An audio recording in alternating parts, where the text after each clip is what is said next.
قبرستان والے آپس میں جھگڑا کر رہے تھے، یعنی مردے آپس میں لڑائی کر رہے ہیں۔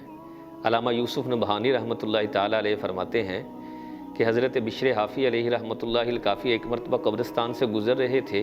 چونکہ آپ صاحب نظر تھے، اللہ نے آپ کی آنکھیں، ظاہری آنکھیں بھی روشن کی ہوئی تھی، دل کی آنکھیں بھی روشن تھی۔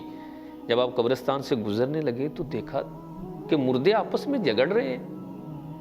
اللہ رب العزت کی بارگاہ میں عرض کی، مولا اس میں کیا حکمت ہے؟ یہ کیوں جھگڑ رہے ہیں؟ تو ہی مجھے اس راز کی خبر دے دے۔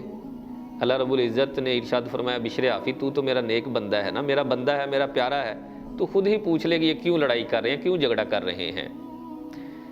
جب اللہ رب العزت نے آپ کو اجازت عطا فرما دی تو آپ نے مردوں سے مخاطب ہو کر ارشاد فرمایا، بھائی جھگڑا کیوں کر رہے ہو؟ جھگڑا کرنا تو کوئی اچھی بات نہیں ہے۔ تو ان میں سے ایک مردہ حضرت بشر حافی کی طرف مخاطب ہو کر کہنے لگا، ہے بشر حافی، ہم جھگڑا اس لیے نہیں کر رہے جو دنیا کے اندر لڑائی ہوتی ہے۔ آج سے 7 دن پہلے ہمارا مسلمان بھائی قبرستان سے گزرا، اس نے چند مرتبہ سورۃ الفاتحہ پڑھی اور اس کا ثواب ہمیں ایصال کیا، یعنی بھیجا۔ آج 7 دن ہو گئے ہیں، اللہ کے فضل اور کرم سے ہم وہ ثواب تقسیم کرتے جا رہے ہیں، اللہ اور عطا فرماتا جا رہا ہے۔ تو بھائی جب بھی قبرستان کے قریب سے گزریں، کوشش کیا کریں سورۃ الفاتحہ و اخلاص کی تلاوت کریں، اپنے مرحومین کے لیے دعا ضرور کیا کریں۔